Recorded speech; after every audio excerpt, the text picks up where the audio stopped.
எங்களை விட்டு போக வேண்டாம் என்று எவ்வளவோ கெஞ்சியும் ஓபிஎஸ் கேட்கவில்லை என்று அதிமுக பொதுச் செயலாளர் எடப்பாடி பழனிசாமி தெரிவித்துள்ளார்.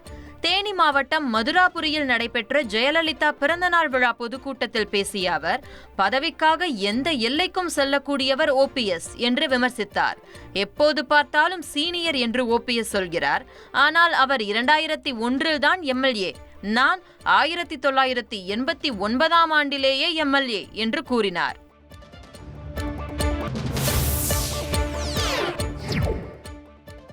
புதிய கல்விக் கொள்கையில் ஹிந்தி மட்டுமே இருக்கும் என்று மத்திய அரசு ஒருபோதும் கூறவில்லை என மத்திய கல்வி அமைச்சர் தர்மேந்திர பிரதான் கூறியுள்ளார்.